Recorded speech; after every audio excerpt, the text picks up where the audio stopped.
আয়ারল্যান্ডের বিপক্ষে টি-20 সিরিজ বাঁচাতে মরিয়া বাংলাদেশ। অনুশীলনে মনোযোগী লিটন বাহিনী। তৃতীয় ম্যাচের স্কোয়াডে ফিরেছেন শামীম পাটোয়ারি।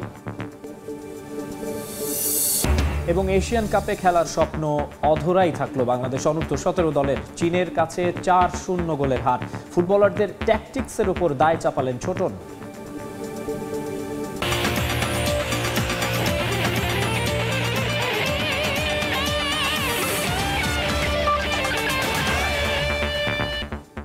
বিশ্বের নানা প্রান্তের খেলাধুলার খবর নিয়ে আমাদের নিয়মিত আয়োজন খেলার সময়, আর এই আয়োজনে আপনাদের সঙ্গে আছি আমি মাকসুম আলম খান। শুরুতে ক্রিকেট, বাংলাদেশ আয়ারল্যান্ড সিরিজ প্রসঙ্গ। একদিনের বিশ্রাম শেষে অনুশীলনে ফিরেছে বাংলাদেশ ক্রিকেট দল। স্কোয়াডে যুক্ত হওয়া শামীম পাটোয়ারিকে নিয়েই শুরু হয় প্র্যাকটিস সেশন। সকাল 9:30টায় শুরু হবার কথা থাকলেও নির্ধারিত সময়ের পরে শুরু হয় অনুশীলন। ক্রিকেটার, কোচিং স্টাফের সব সদস্যদের নিয়ে শুরু হয় তৃতীয় ম্যাচের প্রস্তুতি।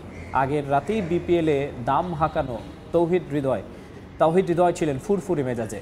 সিরিজ জয়ে বিভিন্নভাবে চিন্তা করছেন লিটন কুমার দাসও। শেষ টি-20তেও বদল আসবে টাইগার একাদশে। মিডল অর্ডারে আবারও পরিবর্তন করতে পারে টিম ম্যানেজমেন্ট। শেষ ম্যাচ ফ্লাড লাইটে নয়, বরং শুরু হবে বেলা 2টায়।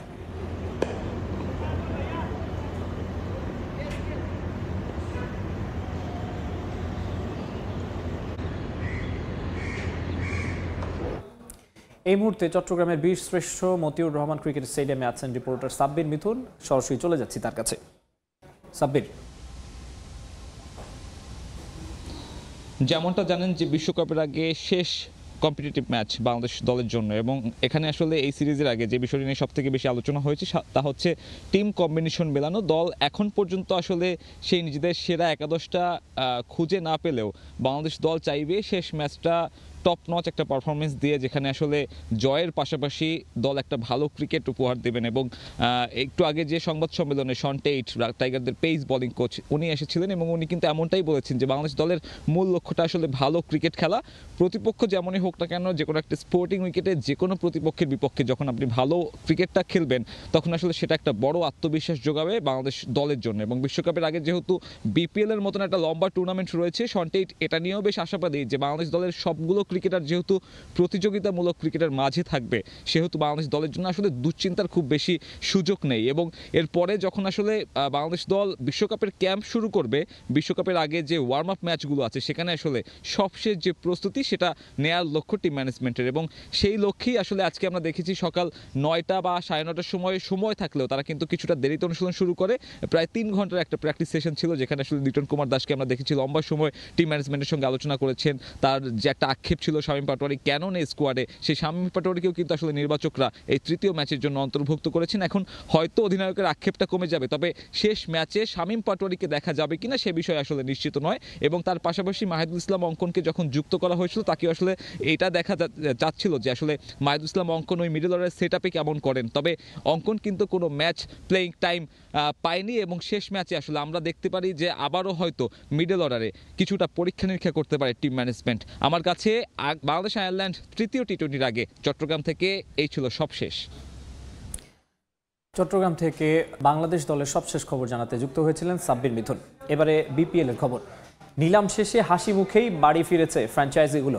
12 বছর পর সরাসরি নিলামের মাধ্যমে ক্রিকেটার দলে নিতে পেরে খুশি সবাই। সিনিয়র জুনিয়র মিলিয়ে টিম গড়েছে রাজশাহী। হান্নান সরকার ম্যাজিক এবং শান্তর নেতৃত্বে এবার শিরোপা উপহার দিতে চান তার বরেন্দ্রবাসীকে। এদিকে খুলনার মিরাজ এখন সিলেটের। প্রথমবারের মতো চায়ের রাজধানীকে বিপিএল চ্যাম্পিয়ন করতে বদ্ধপরিকর জাতীয় দলের ওয়ানডে অধিনায়ক। কম যায় না ঢাকাও। তাসকিন, সাইফুদ্দিন, নাসির, সাব্বিরে দুর্দান্ত দল ক্যাপিটালস। সময়ের ব্যবধান মাত্র 5 ঘন্টা, কিন্তু এর মাঝেই কত কিছুর পরিবর্তন। দুশ্চিন্তার একঝাঁক ভাবনা নিয়ে বিকেলে নিলাম ঘরে ঢোকা মানুষগুলো রাতে বের হয়েছেন হাসি মুখে, যেন রাজ্য জয় করে এসেছেন এক একজন। অবশ্য যা করেছেন তা রাজ্য জয় কিংবা যুদ্ধ জয়ের চেয়ে কোনো অংশেই কম নয়। 12 বছর পর বিপিএলে ফিরে আসা সরাসরি নিলামে পছন্দের ক্রিকেটারদের দলে টানতে ঘাম ছুটে গেছে এক একটি ফ্র্যাঞ্চাইজির। তবে দিন শেষে সন্তুষ্ট সবাই। হাসি মুখে জানিয়ে গেলেন টিম হয়েছে মন মতো। সবকিছু মিলে আমার কাছে মনে হয় যে খুব একটা ব্যালেন্স টিম হয়েছে। আর মিরাজ বাইরে পায়ে তো আমরা খুশি। আমরা যেটাই করব টিমের বেস্ট কম্বিনেশনের জন্য, আমরা নামে না যে আমরা টিম কম্বিনেশনের জন্য যেটা বেস্ট হয় সেটাতে নজর দেওয়ার চেষ্টা করছি। Last 3 weeks we were working very hard to strategize this team, so we are very happy. Rajshahi Warriors শুরু থেকেই এবার হাঁটছে ভিন্ন পথে। প্রধান কোচ হিসেবে তাদের দলে আছেন হান্নান সরকার।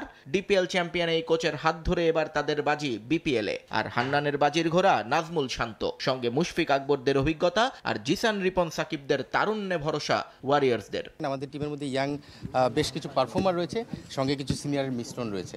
সো যেটা একটা টিম করতে গেলে খুবই প্রয়োজন, এবং পজিশন ওয়াইজ যে প্লেয়ার পিক করার যে বিষয়টা, সেটাতে আমাদের নজর ছিল। আলহামদুলিল্লাহ আমরা সেভাবে করতে পেরেছি। আব্দুল গফফার সাকলাইন রাইজিং স্টারের তারকা। অনেকেই ছুটেছিলেন এই পেসারের জন্য, কিন্তু দিন শেষে জয়ী রাজশাহী। কেন এই যুদ্ধে নামা আর কিভাবেই বা আসলো জয়, জানালেন হান্নান সরকার। সাকলাইন অনেকের লিস্টেই হয়তো ছিলেন, সেই কারণে ওর বেস প্রাইস থেকে বেশ ভালো টাকায় কিন্তু তাকে আমাদের নিতে হয়েছে। সো প্ল্যান তো ছিলই, আরও বেশ কিছু প্লেয়ারও প্ল্যানে ছিল, কিন্তু একটা সময়ে যেহেতু আমাদের ওই যে বাজেটের একটা ব্যাপার থাকে, কাকে কত টাকায় যেতে পারবো, সেটার সঙ্গে ম্যাচ করে হয়তো আমরা সাকলাইনকে পেয়েছি। আমরা খুশি। খুলনার ছেলে মেহেদী মিরাজ একসময় খেলেছেন বরিশালেও। শিরোপা জয়ের সঙ্গেও পরিচয় আছে তার, কিন্তু এবার নিলেন নতুন চ্যালেঞ্জ, নতুন দল সিলেট টাইটান্স। স্বপ্ন অধরা ট্রফি এনে দেবেন চায়ের রাজধানীকে। নতুন দলে খেলছি সিলেট টাইটান্সে, এবং এটা আমি অবশ্যই অনেক এক্সাইটেড, এবং তারা আমাকে ডিরেক্ট সাইনিং করেছে এবং তাদেরকে অনেক ধন্যবাদ দিতে চাই। আর যেহেতু সিলেট চ্যাম্পিয়ন হয়নি, আমাদের চেষ্টা থাকবে যেন আমরা যেন সিলেটবাসীকে এবার কাপ উপহার দিতে পারি। ঢাকার টিমটা মিক্সড। তাসকিন সাইফরা এই মুহূর্তে বাংলাদেশ জাতীয় দলের সবচেয়ে বড় তারকা। তাদের সঙ্গে আছেন দুই অভিজ্ঞ ক্যাম্পেইনার নাসির সাব্বির। শামীম তাইজুলদের দলে অবশ্য তারকা দুটিতে সবার চেয়ে এগিয়ে তাদের mentor Rawalpindi express Shoaib Akhtar. A good team always have carrying senior citizens because they are well experienced. We need their experience to share the youngsters. Then youngsters will promote and they put their effort in this game. নিলাম থেকেই মোটামুটি প্রাথমিক দল গুছিয়ে নিয়েছে ফ্র্যাঞ্চাইজিগুলো। এবার বাকি fine tune, আর তার জন্য পজিশন ভিত্তিক বিদেশিদের দিকেই চোখ মালিক পক্ষের। নিয়ন মুহাইমিন, সময় সংবাদ, ঢাকা। ক্রিকেটারদের যোগ্যতা অনুযায়ী সঠিক মূল্যায়ন করার জন্যই এক যুগ পর এই নিলামের ব্যবস্থা। প্রথম ধাপ সম্পন্ন করার পর এবারের বিপিএল নিয়ে আরও বড় স্বপ্ন দেখছেন গভর্নিং কাউন্সিলের চেয়ারম্যান ও বিসিবি সভাপতি আমিনুল ইসলাম বুলবুল। ফ্র্যাঞ্চাইজিগুলো সন্তোষজনক ব্যাংক গ্যারান্টি দেয় অনেকটাই নির্ভর গভর্নিং বডি। এছাড়া টুর্নামেন্টে ফিক্সিং বন্ধে প্রতি দলের সঙ্গে 2 জন করে সিআইডি কর্মকর্তা রাখার হবে বলে জানিয়েছেন সহ সভাপতি শাখাওয়াত হোসেন। জাঁকজমকপূর্ণ আয়োজন, পছন্দের ক্রিকেটার নিয়ে কারাকারি। অর্থের সঙ্গে ফ্র্যাঞ্চাইজিগুলোকে নিতে হয়েছে কৌশলী সিদ্ধান্ত। এবারের বিপিএল মাঠে গড়ানোর আগেই দেখলো নতুন কিছু। 92 to রংপুর, এক যুগ পর নিলাম, কোয়ালিটি অনুযায়ী ক্রিকেটারদের মূল্যায়ন পাইয়ে দেয়াটাই ছিল বিসিবির লক্ষ্য। এই বিপিএলটা অকশন যাওয়ার একটা কারণ হচ্ছে যে আমরা যে খেলোয়াড়দের যে অ্যাকচুয়াল যে তাদের যে প্রাপ্য রিওয়ার্ড, সেটা যেন তারা পায়। এর পরপরই আমাদের আইসিসি টি20 ওয়ার্ল্ড কাপ হচ্ছে। তো সব কিছু মিলিয়ে এখানে হাই পারফর্মিং বলেন, এখানে পারফরমেন্সের জায়গাটা বলেন, তার থেকে বড় হচ্ছে যে একটা দীর্ঘ সময়ের জন্য ফ্র্যাঞ্চাইজিগুলোকে দেওয়া। তবে নির্বাচিত হওয়ার কদিনের মাথায় বিপিএল করার ভাবনাটা ছিল এই বোর্ডের সাহসী সিদ্ধান্ত। তার উপর ফ্র্যাঞ্চাইজিগুলো থেকে ব্যাংক গ্যারান্টি নেওয়া ছিল আরও বড় চ্যালেঞ্জ। সবকিছু সামলে প্রথম ধাপ সম্পন্ন করেছে গভর্নিং কাউন্সিল। ব্যাংক গ্যারান্টির অর্থ দিয়েছে নোয়াখালীও। ফিক্সিং বন্ধেও নেওয়া হয়েছে কঠোর ব্যবস্থা। আমাদের অবজেক্টিভটা কি ছিল? অবজেক্টিভটা ছিল যে এই পুরো গেমে যেন কোনো প্লেয়ার টাকা পায় না এরকম না হয়, কোনো লজিস্টিক্সের লোক টাকা না পায়, কোনো মিডিয়া ম্যানেজার টাকা না পায়, এরকম যেন না হয়। আমরা যেই পরিমাণ টাকা পেয়েছি এই পরিমাণ টাকাতে আমরা সিকিউর আছি। যদি ফাইন্যান্সিয়াল ইন্টিগ্রিটি এবং গেম ইন্টিগ্রিটিতে কোনো প্রবলেম হয়, যে কোনো সময় টিম বাদ পড়ে যাবে। এবং এই আন্ডারস্ট্যান্ডিংয়ে এবং এইটাই তাদের কাছ থেকে আমরা লিখিত নিয়েছি। একটা সিকিউর জায়গায় এসে খেলাটাকে তো চালাতে হবে, তো সেই ক্ষেত্রে সব দিক বিবেচনা করে আমরা মনে করি আমরা সিকিউর জায়গায় আছি। বিসিবির বর্তমান বোর্ডের সামর্থ্য নিয়ে প্রশ্ন তুলছেন অনেকেই। এই বিপিএল তাদের প্রমাণের চাবিকাঠি, তাই এই আসরে আরো নতুনত্ব দেখানোর অপেক্ষায় এই বোর্ড। বিপিএল নিয়ে আমরা হয়তো অনেক সময় অনেক কথা বলছি। থিঙ্ক অ্যাবাউট ব্যাক, যে আপনারা পিছনে যে দেখেন যে বিপিএল এর অবস্থানটা কোথায় ছিল, সেই জায়গা থেকে আমরা বিপিএলটাকে কোথায় আস্তে আস্তে নিয়ে যাচ্ছে। তো আমরা যদি এটাকে সবাই মিলে যদি ভালো পজিটিভ কথা চিন্তা করি, ভালো কিছু চিন্তা করি, দেখবেন ইনশাল্লাহ এটাকে বিপিএলটা খুব ভালো দিকে যাবে। আগামী 26 ডিসেম্বর থেকে শুরু হবে বিপিএল এর 12তম আসর। দোয়া করি যেন তারাও ভালোভাবে খেলুক। তামিম হোসেন, সময় সংবাদ, ঢাকা। বিপিএল নিলামের একমাত্র কোটি টাকার ক্রিকেটার নাইম শেখ প্রথম বিডেই তাকে 1,10,00,000 টাকায় দলে ভিড়িয়ে চমক দিয়েছে চট্টগ্রাম রয়্যালস। দ্বিতীয় সর্বোচ্চ 92 লাখ টাকা দাম উঠেছে রংপুরের তাওহিদ হৃদয়ের। নিলামের সব ফ্র্যাঞ্চাইজির দৃষ্টি ছিল তরুণ ক্রিকেটারদের দিকে, তাই তো চড়া মূল্যে বিকিয়েছেন রাইজিং স্টাররা। আর এক দফা অবিকৃত থাকার পর বেস প্রাইসে দল পেয়েছেন মুশফিক, রিয়াদ, ভাইরা ভাই জুটি। চাকচিক্য আর অর্থের ঝনঝনানি রেডিসন ব্লু হোটেলে বিপিএল নিলামের হর্ষধ্বনি। বিকেল 4টায় শুরু হওয়ার কথা থাকলেও কোর্ট কাচারির ঝামেলা মিটিয়ে শুরু কাটায় 5টায়। প্রথম ডাকেই বাজিমাত চট্টগ্রাম রয়্যালসের। এই ক্যাটাগরি থেকে নাইম শেখকে বাগিয়ে নেন সিলেটের সঙ্গে যুদ্ধে। দাম ওঠে 1,10,00,000, যার দিন শেষে ভাঙতে পারেননি কেউ। এরপর নাম উঠেছিল লিটনের। টি20 ক্যাপ্টেনের জন্য কেন যেন উৎসাহী ছিল না কেউ। 75 লাখেই রংপুরের ডেরায় এলকেডি। বড় ধাক্কাটা অপেক্ষায় ছিল এরপর। নিলামের প্রথম বিডে আনসোল্ড দুই সাবেক ক্যাপ্টেন মাহমুদুল্লাহ রিয়াদ এবং মুশফিকুর রহিম। পরে অবশ্য দ্বিতীয় ধাপে তাদের বেস প্রাইজেই দলে নেয় রংপুর আর রাজশাহী। মন খারাপ কাটতে অবশ্য সময় লাগেনি যখন তাওহিদ হৃদয়, সাইফুদ্দিন, তানজিম সাকিবদের নিয়ে শুরু হয় কারাকারি। হৃদয় ছাড়িয়ে গেছেন সবাইকে, দাম তার 92 লাখ, নিলামের দ্বিতীয় সর্বোচ্চ। সাইফ সাকিবরাও হতাশ হননি একেবারে। তবে নিলামের সব চমক জমা ছিল ক্যাটাগরি সি আর ডির জন্য, যেখানে এক ঝাঁক তরুণদের নিয়ে চলে ফ্র্যাঞ্চাইজিগুলোর টানাটানি। আফিফ, আবু হায়দার, এবাদতরা খুব একটা আকর্ষণ করতে না পারলেও নিলাম জমিয়ে দেন যুব বিশ্বকাপ জয়ী জয় আর রকিবুল। যথাক্রমে 37 লাখে চট্টগ্রাম আর 42 লাখে রংপুরে ডেরা গেড়েছেন দুই ক্রিকেটার। সাব্বির রহমানকে 28-এ দলে নিয়েছে ঢাকা, আর রিপন মন্ডল রাজশাহীতে 25 লাখে। আলিস আল ইসলামে বাজি ধরেছে রাইডার্স। ডি ক্যাটাগরিতে সব আলো কেড়ে নিয়েছেন একজন, হাবিবুর রহমান সোহান। 50 লাখে তার দল নোয়াখালী এক্সপ্রেস। তার সঙ্গী জিসান 18-তে রাজশাহী, নাসির হোসেন একই মূল্যে ঢাকায়। মাহফিজুর রাব্বিকে কেউ না নিলেও দল পেয়েছেন আব্দুল গাফফার সাকলাইন এবং মেহরাব হোসেন। তাদের দাম 44 আর 39 লাখ। দেশিদের নিয়ে কারাগারির মধ্যে একেবারে নিষ্প্রভ গেছে বিদেশিদের নিলাম। বলার মতো দল পাননি সেখানে কেউ। ফ্র্যাঞ্চাইজিরা শুধু পূরণ করেছেন ক্রিকেটার কোটা। নিয়ন মুহাইমিন, সময় সংবাদ, ঢাকা। সোহানকে 50 লাখ টাকা দিয়ে দলে নিয়ে কোনো ভুল করেনি নোয়াখালী এক্সপ্রেস। নিলামের আগেই তাকে টার্গেট করা হয়েছিল বলে মন্তব্য করেছেন হেড কোচ খালেদ মাহমুদ সুজন। জাকের, অঙ্কনকে বেস প্রাইসে পাওয়া দলের জন্য সুবিধাজনক হয়েছে বলে মনে করছেন সুজন। বলেছেন, জাকেরকে নিয়ে যতই সমালোচনা হোক, এবার তাকে অফসাইডে খেলাবেন তিনি। হাবিবুর রহমান সোহান এশিয়া কাপ রাইজিং স্টারে হংকংয়ের বিপক্ষে সেঞ্চুরি করেই জানিয়ে দিয়েছিলেন তিনি আসছেন। এরপর পুরো আসরেই তার উইলও কথা বলেছে অন্য সবার চেয়ে আলাদাভাবে। তার অভিধানে সম্ভবত ব্লক শব্দটাই নেই। হিটিং তার একমাত্র স্কিল। আর এই বিষয়টাতেই মজে ছিল নোয়াখালী এক্সপ্রেস। ছোটবেলার কোচ খালেদ মাহমুদ সুজনেরও দাবি ছিল সোহানকে নিয়েই। তাই তো শেষ পর্যন্ত তার দাম উঠল আকাশে। 50 লাখে সোহান এবার নোয়াখালীর। সোহানকে আমি ছোটবেলা থেকে চিনি, তো আসলে আমি জানি ওর মধ্যে অ্যাবিলিটি আছে। ঢাকার একটা ম্যাচেও আমাকে 7 নম্বরে নেমে একটা আনবিলিভেবল ম্যাচ দিয়েছিল স্কুল না, তো আমি জানি ওর মধ্যে অ্যাবিলিটি আছে। সুতরাং অ্যাবিলিটি অনেক ছেলের মধ্যে আছে, বাট ও যেমন ওর ভয় ডর নাই। He know how to play one way, ওর ক্রিকেট ইজ ওয়ান ওয়ে, ও জানে খালি মারতে। তো আমি এটাকে এনকারেজ করবো এবং আমি আশা করি যাতে ওইরকম কিছু ইনিংসও খেললে আমাদের জন্য অন্যান্য ব্যাটসম্যানের জন্য ব্যাটিং করাটা খুব ইজি হয়ে যাবে, ম্যাচ জিতা অথবা ইজি হয়ে যাবে। নিলামের নিয়মের মার প্যাচে কপাল খুলেছে নোয়াখালীর। বিগিনার্স লাক শব্দটার উপযুক্ত উদাহরণ এখন পর্যন্ত তারাই। বেস প্রাইসে নিলামের নিয়ম মেনে তাদের দলে তাই অঙ্কন, জাকের। তবে জাকেরকে নিয়ে তো সমালোচনা বিস্তর, কিন্তু সুজন জানালেন এটা নিয়ে ভাবছেন না তিনি। জাকেরকে অফসাইডে খেলাটা প্রয়োজনে শিখিয়ে দেবেন তিনি। জাকির আমাকে আবনির জন্য অনেক ম্যাচ জিতে আছে, টু বি ভেরি ভেরি। এবং যখন আমার এরকম হয়েছে যে আমাকে উইকেট আগলে রেখে খেলতে হবে, সেটাও করেছে। যেদিনকে আমার লাস্ট 6 ওভার ব্যাটিং করতে হবে, সেই 6 ওভারেও বড় বড় 6 মেরেছে। তো জাকিরের দারুণ অ্যাবিলিটি আছে, আমি যেটা মনে করি। অনেকে ওর বলছে যে ও লেগ সাইড ছাড়া খেলতে পারে না, তা আমি বিলিভ করি এই বিপিএল আমি জাকিরকে বেশি অফসাইডে শট খেলাবো আসলে। নতুন ফ্র্যাঞ্চাইজি নোয়াখালী এক্সপ্রেস। ক্যাপ্টেন হিসেবে এখনো কাউকে ভাবেনি মালিক পক্ষ, তবে হেড কোচের পছন্দের শীর্ষে সৌম্য সরকার। আমি চাই যে সৌম্য ক্যাপ্টেন্সি করুক, যদি ও করতে চায়, কারণ অনেক সময় প্লেয়াররা করতে চায় না, বিকজ অফ প্রেশার নিতে চায় না বাড়তি একটা। যে করতে চায় তা আমি সৌম্যর কথা, আমি জাকিরের কথা চিন্তা করি। অথবা জাকিরকে আমি চাই না, জাকির প্রেশার ফ্রি ক্রিকেট খেলুক, ও যাতে এনজয় করুক বিপিএলটা, he back to his rhythm and ফর্মে, সেটা আমি দোয়া করব। নিলামের প্রথম ডাকে কেউ ডাকেনি রিয়াদ মুশিকে। পরে বেস প্রাইসে তাদের দলে নিয়েছে দুই ফ্র্যাঞ্চাইজি। বিষয়টায় একটু আক্ষেপ থেকে গেছে সুজনের। নিয়ন মুহাইমিন, সময় সংবাদ, ঢাকা। রেডিসন ব্লুতে অনুষ্ঠিত হওয়া নিলাম ভাগ্য খুলে দিল চট্টগ্রামের মোহাম্মদ রুবেলের। প্রথমে ড্রাফটে সুযোগ না পাওয়া এই মিস্ট্রি স্পিনারকে 11 লাখ টাকায় কিনে নিল রাজশাহী ওয়ারিয়র্স। 29 বছরের ক্রিকেটারের জন্য এটাই প্রথম ফ্র্যাঞ্চাইজি অভিজ্ঞতা। উচ্ছ্বসিত রুবেল এবার ম্যাচে সুযোগ পাবার অপেক্ষায়। চট্টগ্রামে তার প্রতিক্রিয়া নিয়েছেন সাব্বির মিথুন।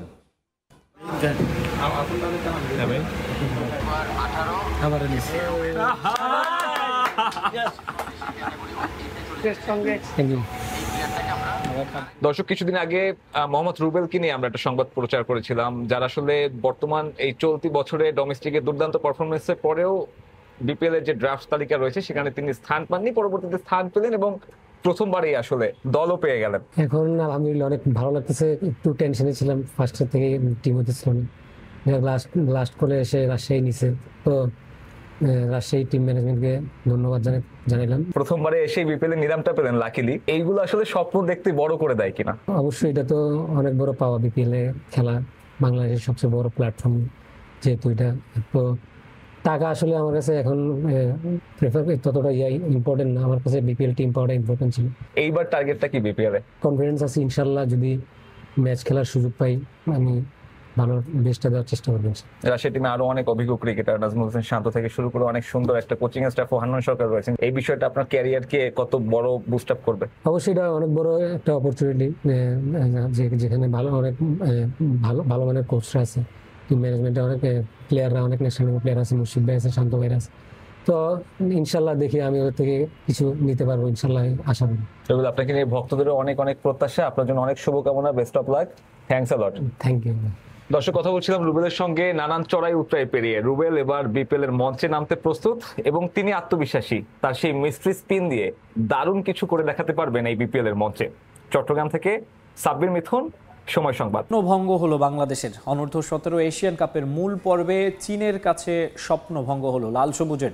ডিফেন্ডারের ভুলে গ্রুপ পর্বের শেষ ম্যাচে চীনের বিপক্ষে 4-0 গোলের ব্যবধানে হেরেছে বাংলাদেশ দল। ইতিহাস গড়ে বাংলাদেশ নারী দল এশিয়ান কাপের মূল পর্বে জায়গা করে নেয়ার পর সেই ধারা অব্যাহত রেখে মূল পর্ব নিশ্চিত করে অনূর্ধ্ব-20 দলও। এবার লক্ষ্য ছিল ছেলেদের অনূর্ধ্ব-17 এশিয়ান কাপের মূল পর্বের টিকিট কাটার, কিন্তু স্বপ্ন পূরণ হলো না বাংলাদেশ দলের। আসর জুড়ে উড়ন্ত ছন্দ ধরে রাখলেও এবার আর প্রত্যাশা পূরণ হলো না লাল সবুজের। গ্রুপ পর্বের বৈতরণী পার হওয়ার পথে বাধা শক্তিশালী চীন। টুর্নামেন্টের প্রথম ম্যাচে তিমুর লেস্তে ব্রুনাইয়ের পর বাহরাইনকে হারিয়ে দারুণ আত্মবিশ্বাসী হয়ে মাঠে নামে গোলাম রব্বানী ছোটনের দল। কিন্তু এদিন যে পুরোপুরি ছন্ন ছাড়া একটা দলের দেখা মিলল মাঠে। স্বাগতিক চীনের 15,500 দর্শকের সামনে ম্যাচের 10 মিনিট না পেরোতে বড় একটা ধাক্কা খায় লাল সবুজ। 9 মিনিটে বাংলাদেশের ডিফেন্ডারদের ভুলে প্রথম গোলের দেখা পায় স্বাগতিক চীন। দলকে 1-0 এগিয়ে দেন চীনের সুয়েই ওইহাও। শুরুতে পিছিয়ে গিয়ে খেই হারায় লাল সবুজ। বেশ কয়েকটি চেষ্টা করলেও গোলের দেখা পায়নি বাংলাদেশ। উল্টো ম্যাচের 39 মিনিটে আরও এক গোল পেয়ে যায় চীন। সেখানেও বাংলাদেশের ডিফেন্ডারদের ব্যর্থতা স্পষ্ট। লাল সবুজের ডিফেন্ডার কামাল মৃধার ব্যাকপাস থেকে বল পায়ে পেয়ে বাজিমাত করেন প্রথম গোলদাতা ওইহাও। প্রথমার্ধেই 2-0 গোলে এগিয়ে যায় চীন। এশিয়ান কাপের মূল পর্ব নিশ্চিতের স্বপ্ন ধূসর হতে থাকে গোলাম রব্বানী ছোটনের দলের।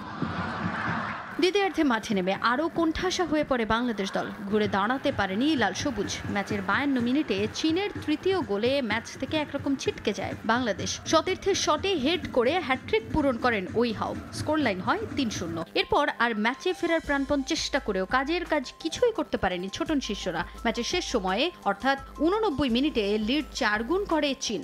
ঝাওয়ের গোলে 4-0 ব্যবধানের জয় নিশ্চিত করে স্বাগতিক দলটা। এ জয়ে অনূর্ধ্ব-17 এশিয়ান কাপের মূল পর্বে জায়গা করে নিল চীন। আর প্রথমবারের মতো 17 না পেরোনো যুবাদের এশিয়ান কাপের মূল পর্বে খেলার সুযোগ থাকলেও স্বপ্নভঙ্গ হলো লাল সবুজের। আসর থেকে খালি হাতেই ফিরতে হচ্ছে বাংলাদেশ দলকে। পুরো আসর জুড়ে ভালো খেলে অঘোষিত ফাইনালে হারের পেছনে নিজেদের টেকনিকের সমস্যাকে দুষলেন কোচ গোলাম রব্বানী ছোটন। আমাদের থেকে টেকনিক্যাল এবং ফিজিক্যাল এবং সাইকোলজিক্যাল সব দিকে এগিয়ে তারপর আমাদের ছেলেরা চেষ্টা করেছে এবং আমরা অনেকদিন পরেই এরকম চায়না মতো বড় টিমের সাথে খেলেছি। ছেলেরা ছোট ছোট গোল করেছে, সেখান থেকে আমরা পিছিয়ে পড়ি। ছেলেরা তাদের সর্বোচ্চ চেষ্টা করেছে। তাজিন খন্দকার, সময় সংবাদ। দেখছেন খেলা। আবারও স্বাগত খেলার সময়।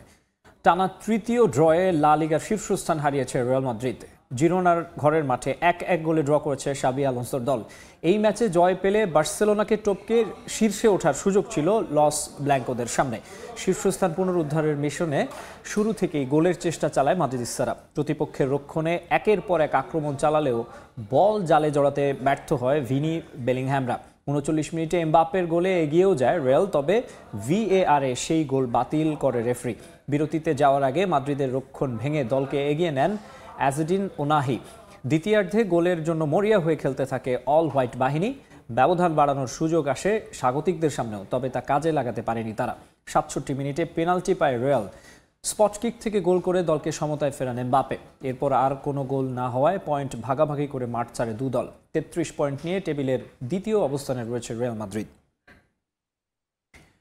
এদিকে 10 জনের দল পেয়েও চেলসিকে হারাতে পারেনি আর্সেনাল। ইংলিশ প্রিমিয়ার লিগের হাই ভোল্টেজ ম্যাচটি 1-1 গোলে ড্র হয়েছে। স্ট্যামফোর্ড ব্রিজে দুই হেভিওয়েটের লড়াই শুরু থেকেই উত্তাপ ছড়িয়েছে, তবে ম্যাচের 38 মিনিটে কাইসেদো লাল কার্ড দেখলে 10 জনের দলে পরিণত হয় স্বাগতিকরা। তারপরও সফররতদের লিড নিতে দেয়নি তারা। উল্টো 48 মিনিটে শ্যালোভার গোলে এগিয়ে যায় ব্লুজ। সমতায় ফিরতে অবশ্য খুব বেশি সময় নেয়নি সফররতরা। 59 মিনিটে মেরভিনোর গোলে স্বস্তি ফেরে গানারদের শিবিরে। শেষ পর্যন্ত 1-1 গোলে ড্র নিয়ে মাঠ ছাড়ে দু দল। আবারও স্বাগত খেলার সময়ে। ভারত সাউথ আফ্রিকা ওয়ানডে সিরিজের খবর। রুদ্ধশ্বাস এক ম্যাচ উপহার দিল রাঁচি। সিরিজের প্রথম ওয়ানডেতে সাউথ আফ্রিকাকে 17 রানে হারিয়েছে ভারত। প্রথমে ব্যাট করে কোহলির সেঞ্চুরিতে 349 রান করে টিম ইন্ডিয়া। জবাবে 332 রানে থামে প্রোটিয়াদের ইনিংস। ব্যাট করতে নেমে খুব একটা বড় হয়নি ভারতের উদ্বোধনী জুটি। দলীয় 24 রানে বিদায় নেন যশস্বী জয়সওয়াল। দ্বিতীয় উইকেটে রোহিত শর্মাকে সঙ্গে নিয়ে 136 রানের জুটি গড়েন বিরাট কোহলি। 57 রানে আউট হন রোহিত। ক্যারিয়ারের 52তম সেঞ্চুরি করেন কোহলি। আউট হওয়ার আগে তার ব্যাট থেকে আসে 135 রান। শেষ দিকে লোকেশ রাহুলের 60 রানে ভর করে স্কোরবোর্ডে 8 উইকেট হারিয়ে 349 রান করে ভারত। জবাব দিতে নেমে 11 রানেই 3 উইকেট হারিয়ে ফেলে সাউথ আফ্রিকা। এরপর 77 রানে তারা চতুর্থ উইকেট হারালে ম্যাচ অনেকটাই একপেশে হয়ে যায়। সেখান থেকে খেলা জমিয়ে তোলেন মার্কো ইয়ানসেন ও কার্বিন বশ। ইয়ানসেন 70 রানে আউট হলেও শেষ পর্যন্ত লড়াই চালিয়ে যান বশ।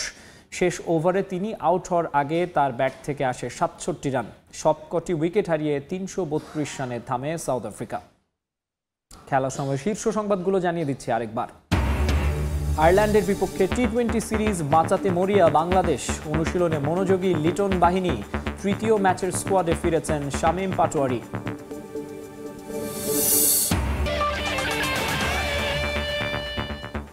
এই ছিল খেলার সময়ের এখনকার আয়োজনে। এরপর দুপুরের সময় সঙ্গে থাকবেন রোজা চৌধুরী। ধন্যবাদ মাকসুম।